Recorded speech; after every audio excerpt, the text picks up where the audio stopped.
Okay, quick video on doing ions with electron configurations. The same would be applied to orbital notation, so I'm not going to cover that. And then we'll do a quick rundown of the trends for on a periodic table for ion charges for the next unit that you're going to be working on today. Okay, so if you wanted to do the if you did the electron configuration for calcium, you would have 1s2, 2s2, 2p6. I know you can do the long way, but I'm doing it for the short way, or I'm sorry, the shortcut. I know you can do the shortcut, but I'm going to do it the long way for a reason. 3s2, 3p6, 4s2. Now this is calcium. Atoms are going to gain and lose electrons from their valence shell. So the valence shell is where electrons will be gained or lost. How many electrons are going to gain or lost kind of depends on where their location is on the periodic table. But more importantly, we can look at how many electrons it has in the valence shell. So electrons, for our purposes, electrons, we're only going to gain a maximum of 3 or 4. And we're only going to lose a maximum of 3 or 4 for most of the elements. For calcium, for us to gain electrons, we would have to add them into the 4p, which is a little bit further away from the nucleus, and would be a little bit of a challenge to do. What calcium does instead is it loses the 2 valence electrons and leaves you with a configuration that looks like a noble gas. So this would be the noble gas configuration for, pull this down here, argon.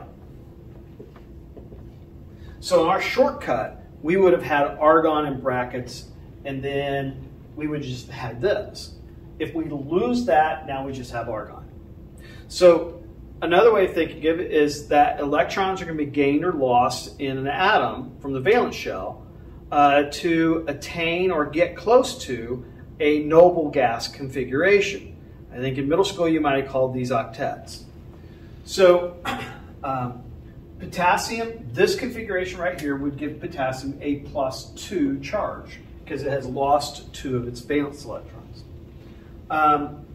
If we were to look at gallium, so gallium, its electron configuration, long ways, would be 1s2, 2s2, 2p6, 3s2, 3p6, 3d10. And there's a reason why I like having these together. 4s2, 4p1. Now, gallium can attain a noble gas configuration if it were to gain 5 electrons. But for the things that we're going to be dealing with, we're only going to be gaining at most 3, possibly 4, or more than likely losing 4 or less. It would be easier for us to attain what we would consider to be a noble gas configuration or variation, as you'll see in a second, by losing these 3 electrons. So again, these get lost. That gives the gallium a +3 charge, and that leaves these electrons behind. Now notice, this isn't a noble gas configuration. This is not the configuration for argon. But the important thing is that we have these all filled. So it has a filled energy level. All of the sublevels in that 3rd energy level now are filled. And that's kind of like a noble gas configuration, just in a different way. And atoms are going to gain or lose electrons to get configurations that either look like noble gases or going to mimic a noble gas. Now let's look at 2 examples where we will gain electrons.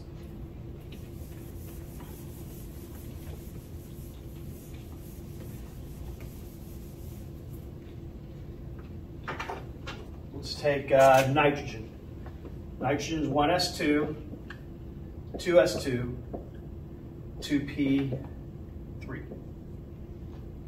So for nitrogen, if it were to look like helium, it would have to lose 5 electrons.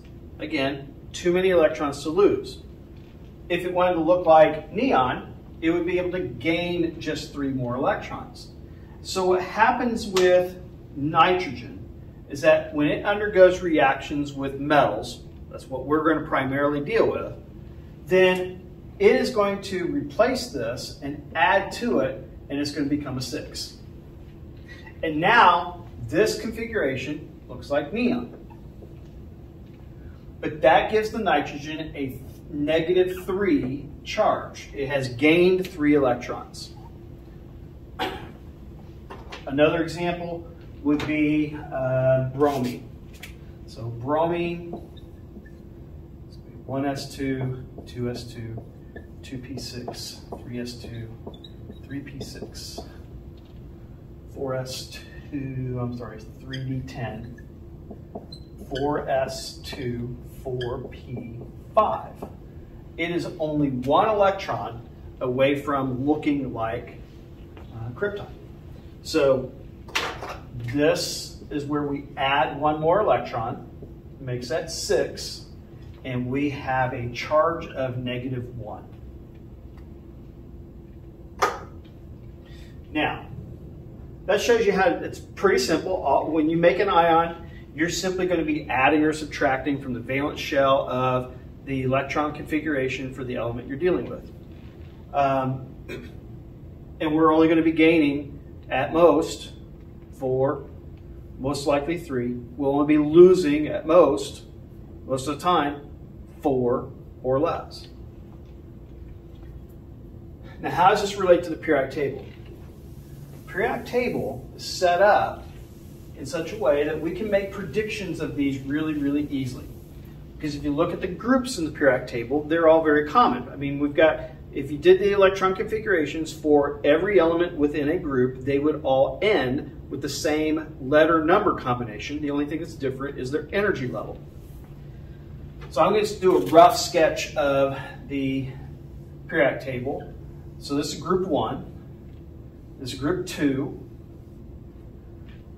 This is going to be the D block. This is going to be the P block. And we've got helium up here.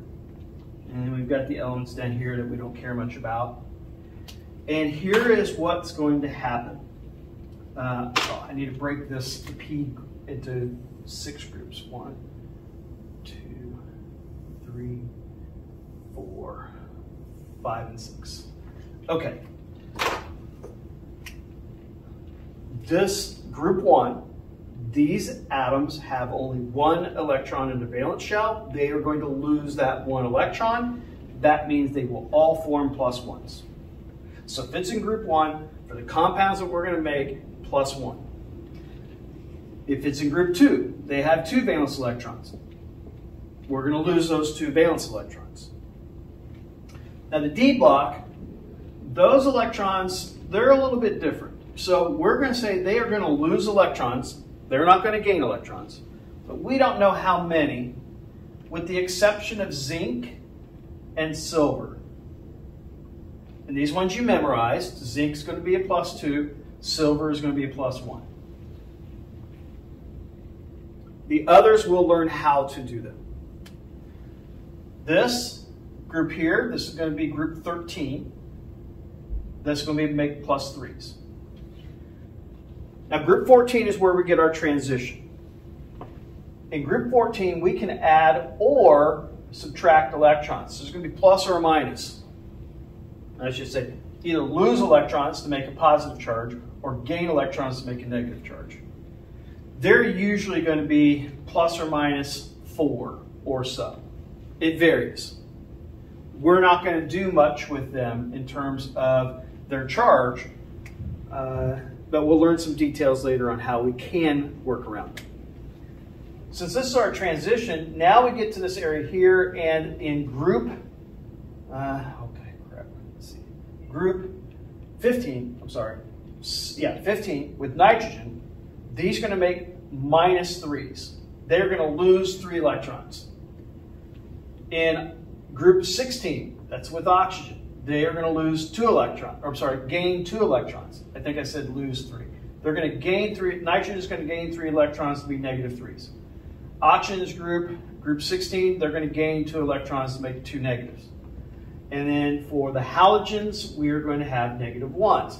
They are going to gain 1 electron, all to look like the noble gases, which don't do anything.